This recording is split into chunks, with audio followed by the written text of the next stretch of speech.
दोस्तों, मैं सुमन शर्मा आपका अपने चैनल में स्वागत करती हूँ। तो आज मैं एक छोटी सी कथा लेकर आई हूँ।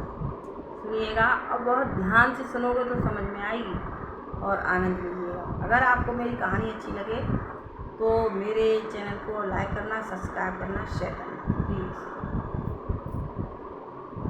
एक बार की बात है कि एक जंगल था, वहाँ एक बहुत छोटी सी झोपड़ी पड़ी हुई थी।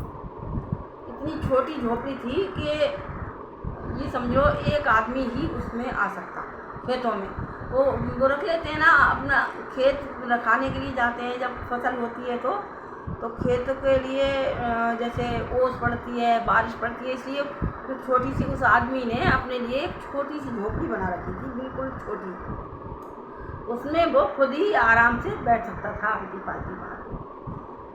तो वो उसमें बैठा था और सुनसान रास्ता था, जंगल था और बहुत तेज मूसलाधार बारिश हो रही थी। बहुत तेज बारिश हो रही थी, ध्यान से सुनना तभी समझ में आएगी। बहुत तेज बारिश हो रही थी दोस्तों।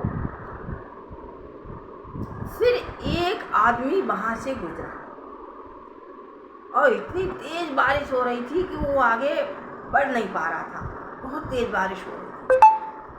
तो उसने उस झोपड़ी में जो आदमी बैठा हुआ था आलती पालती मार के, उससे कहा, भैया बहुत तेज बारिश हो रही है, क्या आप हमें अपनी झोपड़ी में छुपा लोगे? तो वो बोला, हाँ भैया आ जाओ। और झोपड़ी तो छोटी है, मेरे लायक ही है, फिर भी कोई बात नहीं है, बैठ नहीं पाएंगे तो दोनों लोग खड़े हो जाए। तभी वो जैसे घुस के आया झोपड़ी में तो इतनी जगह नहीं थी कि दोनों लोग आलती पालती मार के बैठ जाते। तो दोनों लोग आराम से मतलब ऊपर को पैर करके बैठ गए। दोनों पैर आलती पालती मार के ना, खड़े कर पा के दोनों लोग उसमें बैठ गए। और बहुत तेज बारिश, अब बारिश नहीं रुकी, हल्की भी नहीं पड़ी। फिर थोड़ी देर उसने झोपड़ी वाले ने मन में सोचा, कोई बात नहीं है और अब कोई नहीं आए, अगर कोई आएगा तो मना करना भी सही नहीं है, और झोपड़ी में इतनी जगह ही नहीं है जो अब कोई तीसरा आ जाए। मन में यही विचार कर रहा था, अब कोई तीसरा नहीं आए तो ज़्यादा बढ़िया रहेगा। इतने में उसने मन में जैसे ही सोचा तैसे ही एक और व्यक्ति आ गया, दूसरा। मतलब एक वो था, एक दूसरा आ गया, अब एक और व्यक्ति आ गया और वो भी वहीं पर रुका और कोई छुपने की जगह नहीं थी, एक ही इकलौती जंगल में झोपड़ी थी। तो बोला, भैया बहुत तेज बारिश हो रही है, क्या हमें भी अपनी झोपड़ी में छुपा लोगे? तो वो बोला, भैया झोपड़ी तो बहुत छोटी है, हम तो दो ही लोग इसमें नहीं बैठ पा रहे हैं, फिर भी कोई बात नहीं है, हम नहीं बैठ पाएंगे तो छिपा आप बोलेंगे, आइए हम खड़े हो जाए।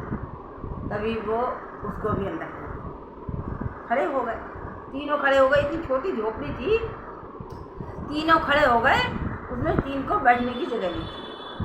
फिर उसने झोपड़ी वाले ने सोचा, अब तीन तो बड़ी मुश्किल से ही आ पाए, इतनी तेज बारिश हो रही है, रुक रही नहीं है, अब ऐसा ना हो कहीं और कोई चौथा आ जाए, चौथा ना आ जाए। तो बोले, मन में ऐसा विचार ही कर रहा था झोपड़ी वाला, तभी एक आदमी हो रहा था, तीसरा। वो भी मूसलाधार बारिश में भीग रहा था। भैया बहुत तेज बारिश हो रही है, क्या आप हमें अपनी झोपड़ी में ले लोगे, अंदर छुपा लोगे? तो बोला, भैया देखिए तीन ही लोग खड़े हैं, ऐसे खड़े जगह ही नहीं है, फिर भी कोई बात नहीं है, तुम भीग रहे तो आ जाओ। तो वो एकदम ठुस के आ गया उसमें। अब चार हो गए, उसमें चार हो गए। अब मतलब खड़े हो गए चिपक, मतलब इतनी जगह नहीं थी कि मतलब अलग अलग होके खड़े हो जाए, एक दूसरे से टच होके दबा कुछ में खड़े हो गए। अब झोपड़ी वाले के मन में फिर विचार आया कि हे प्रभु, अब कोई नहीं आए और नहीं तो मैं कहाँ छुपाऊंगा, और फिर मना करना भी सही नहीं है, और झोपड़ी मेरी इतनी छोटी है, अब हम चार इसमें पहले ही हो गए, एक मैं था, तीन और आ गए, अब कोई चौथा नहीं आया। इतना उसने मन में सोचा, तब तक एक आदमी और आ गया। अब झोपड़ी में बिल्कुल जगह नहीं। वो भी बोला, भैया तुम हमें अपनी झोपड़ी में छुपा लोगे, हम भीग रहे हैं और कहीं कोई छिपने की जगह नहीं है। अब वो बोला, भैया देख लो आप खुद ही, हम कितने चिपक के खड़े हुए हैं, अब बिल्कुल घुसने की जगह ही नहीं है, फिर भी कोई बात नहीं है, अगर तुम आना चाह रहे हो और घुस सको तो आ जाओ, मैं मना नहीं करूँगा। तो वो चौथा आदमी भी घुस आया जबरदस्ती। अब कितने हो गए? 5। एक झोपड़ी वाला, 4 और। अब 5 हो गए, झोपड़ी इतनी छोटी। अब 5 आदमी उसमें कैसे खड़े? उनका दम घुट रहा। अब तेज बारिश हो रही थी, अब उनका दम घुट रहा था आपस में। तभी ऐसे खड़े हो गए एक दूसरे से बिल्कुल चिपक के, बिल्कुल एक दूसरे की कोरिया भर के चिपक के खड़े हो गए।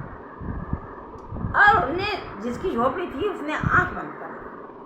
दम घुट रहा था, आंख बंद कर ली और सबको अंदर ले लिया उसने। और आंख बंद करके उसे बहुत आनंद हुआ। सब एक दूसरे में टच थे, उसके शरीर में सब ऐसे चिपके हुए थे। सब तो थे, वो बीच में था। 5 हो गए, वो बीच में था, सब चिपके हुए थे। और वो बड़ी आनंद की अनुभूति कर रहा था। आंख बंद कर ली उसने, आनंद की अनुभूति। उसे यही पता नहीं रहा कि मेरी झोपड़ी में कौन है, क्या है, कैसे। उसने आंख बंद कर ली और वो परम आनंद में पहुंच गया। बारिश हो रही थी लगातार। जब वो आनंद में पहुंच गया, 2-4 मिनट के बाद जब उसने आंखें खोली तो कोई नहीं था, वो अकेला ही खड़ा था। कोई नहीं था, वो अकेला ही खड़ा था। अब देखिए, भगवान आए थे उसकी परीक्षा लेने के लिए कि उसके हृदय में कितनी जगह है। इतनी छोटी झोपड़ी में खुद ही बैठा था, उसमें उसने 4 को और ले लिया। और भगवान उससे स्पर्श होके उसे अपना सुख देकर चले गए। वो बहुत आनंद विभोर हो गया। आपको कहानी कैसी लगी? अच्छी लगी हो तो मेरे चैनल को लाइक करना, सब्सक्राइब करना और मिलते हैं और नई कहानी के साथ।